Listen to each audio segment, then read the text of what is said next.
2047 में देश होगा इस्लामिक राष्ट्र। जी हाँ, द केरला स्टोरी 2 में जो फिल्मकारों ने बताया है कि मुस्लिमों की एक ऐसी रणनीति चल रही है जो देश में लव जिहाद कन्वर्जन के उसको मिला के 2049 यानी 2047 आते आते यह एक भारत इस्लामिक राष्ट्र बन जाएगा।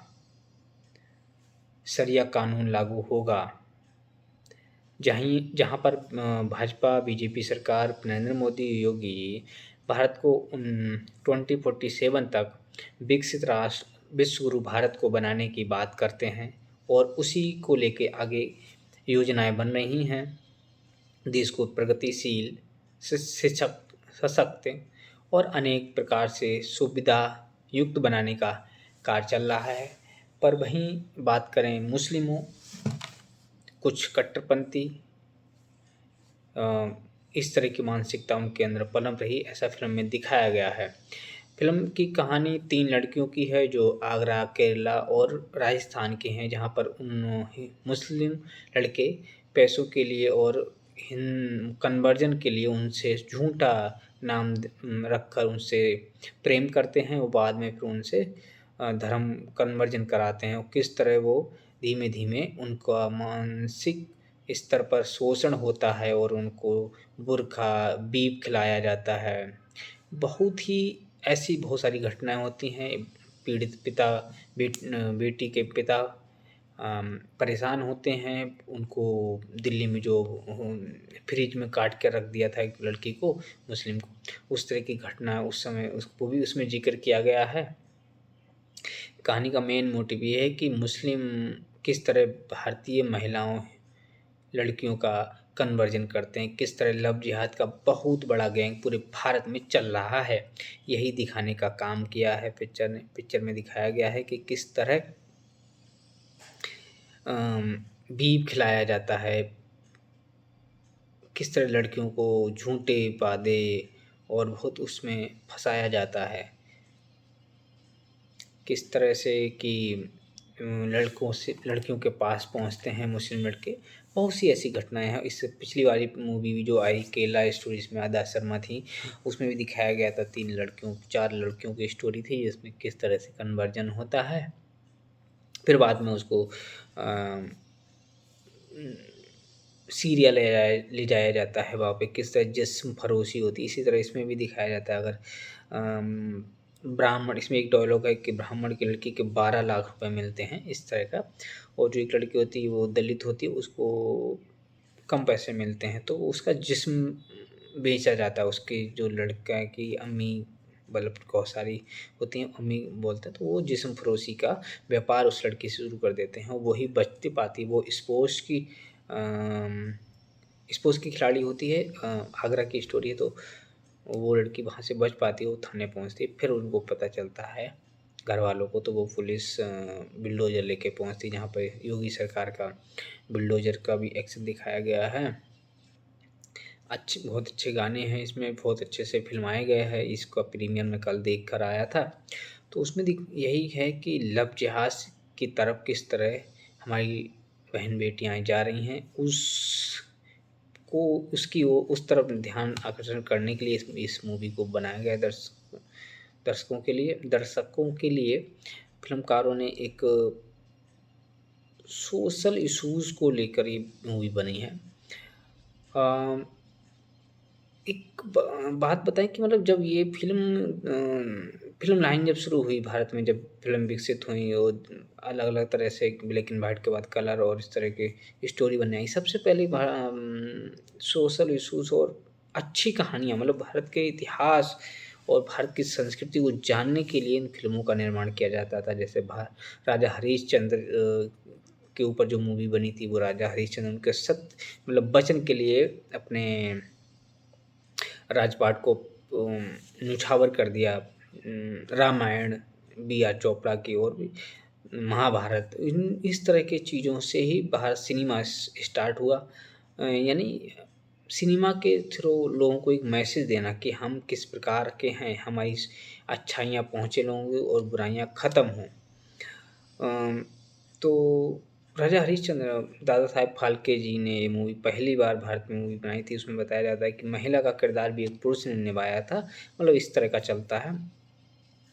तो उस समय जैसे कि अच्छी चीज़ों को समाज के सामने ले जाने के लिए मूवी बनाई जा रही थी। आज समय बीच में फिर अभी ये जो आप 2000 से पहले मतलब 2020 के पहले आप जाएँ तो कॉमेडी, एंटरटेनमेंट और एक्शन मूवी का दौर रहा। अभी अभी भी दौर है एक्शन और एंटरटेनमेंट सबका, पर अब 2020 के बाद से सिनेमा ने थोड़ा-सा अपना रुख बदला है, जो सोशल इश्यूज़ को भी लेके बन रही हैं, जैसे Kerala story, Bengal story, Tajganj file, मतलब बहुत सी ऐसी मूवी हैं जो समाज को एक संदेश देने का काम कर रही हैं, एक जगाने का काम कर रही हैं और इसे बहुत ही ज़रूरी है, अनिवार्य है, जिससे कि एंटरटेनमेंट से अलग भी जैसे कि कल जब प्रीमियर था कि द केरला स्टोरी का, तो एक मेरठ से एक मैं नाम नहीं बताऊँगा, पर मेरठ से एक अ, जानकारी मिली, मतलब पर्सनली कॉल आया मेरे को, तो वो बता रहे कि वहाँ पे वो मूवी देखते-देखते रोने लगी। मतलब एक लड़की रोने लगी और मतलब इस तरह की सच्चाई, और जब उसको पता चलता है, महसूस होता है कि ये चीज़ ऐसे होती है, और मैंने या फिर उसको मतलब मुझे नहीं पता उसको क्या एक्सपीरियंस रहा हो, बट मैं तो इन चीज़ों से बहुत सालों से अम, देखते आया हूँ, सुनते आया हूँ, और समाचार पत्र हमारा तो काम ही यही है। तो इस तरह का रहता है, तो मेरा माइंडसेट है कि वो रोई, रोना आया। हमारे दर्द को कुरेदते हैं तब मुझे दुःख होता है, तब मेरा रोना आता है। तो कहने का मतलब ये है कि ऐसी चीज़ें जब बनती हैं, उनके बारे में जानते हैं, उनके बारे में पता चलता है, तो हम उनसे अवेयर होते हैं।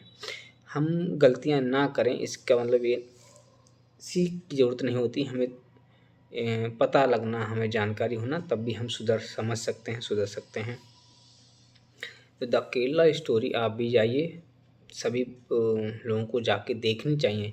ये पिक्चर पैसे कमाने के लिए नहीं बनाई गई है। बहुत से ऐसे पिक्चरें, सीन जो हैं अभी भारत में द केरला स्टोरी, पहली, दूसरी, कश्मीर फाइल, ताजगंज फाइल, गोदान, शतक, जो अभी मुझे याद आ रही हैं, तो इस तरह की मूवी ये सिर्फ़ पैसे कमाने के लिए नहीं है, सिर्फ़ अपना विचार लोगों तक पहुँचाने के लिए है। उस विचार को आपको ज़रूर सुनना चाहिए, देखना चाहिए।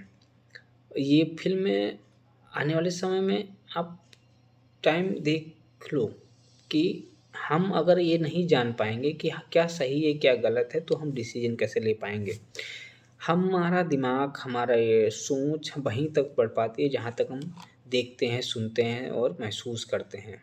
तो इसीलिए हम महीने में एक फ़िल्म या ऐसी कोई एक बुक ऐसी पढ़ें जिससे हमें अवेयरनेस हो, हम जान पाएँ। आज के समय में टेक्नोलॉजी दौर में हमें सूचना सूचना के दौर में हमें जानकारी के अभाव नहीं होने चाहिए। एंटरटेनमेंट के अलावा हमें अपनी इतिहास और करंट जानकारी होना बहुत अनिवार्य है। अ, मैं पत्रकारिता का छात्र रहा हूँ, तो मेरा समाचार न्यूज़ चैनल से बहुत वास्ता रहा है।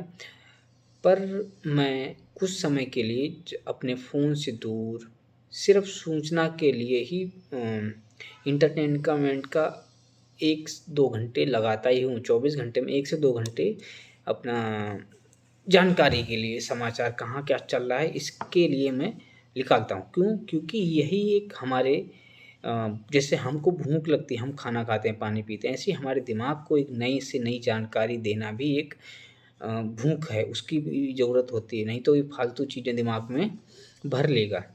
तो एंटरटेनमेंट के अलावा हमें अपने मस्तिष्क को चार्ज रखने के लिए, एक्टिव रखने के लिए कुछ जानकारी, न्यूज़ इस तरह की जो हमारे अ, लिए लायक, हमारे लिए जो कुछ आगे चल के हमको सही डिसीज़न लेने में मदद करे, इस तरह का लेके। और दूसरा, हमें अपने परिवार से अलग नहीं होना है। हम कई बार गलत डिसीज़न इसलिए लेते हैं क्योंकि हम अपने बारे में सोचते हैं। हमें जो दिख रहा होता है वो सोचते हैं, पर हमको सारी चीज़ों को ध्यान में रख के सोचनी चाहिए, करनी चाहिए। हमारे परिवार, हमारे देश, हमारे समाज के लिए सोच के करनी चाहिए। यह फिल्म केरला फाइल आपको झकझोर देगी, आपको दिल से रोने का मन करेगा कि मैं किस समाज में हूँ और किन लोगों के बीच में हूँ। हम भारतवासी वसुधैव कुटुंबकम को मानते हैं कि इस सृष्टि के सभी हमारे परिवार समान हैं, पर कुछ लोग हैं जो हमको तोड़ना चाहते हैं,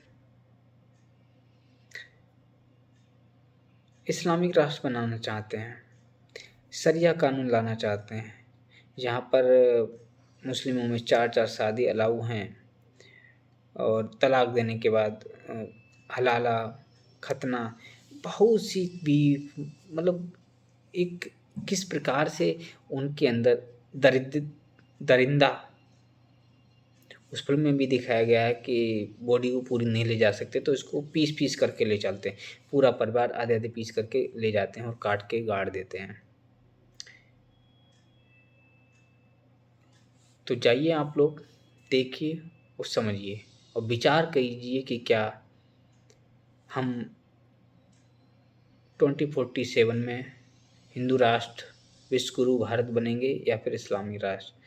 हम सब हिंदू को जागना है।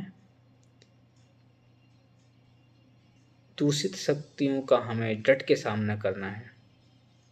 जय हिंद, जय भारत।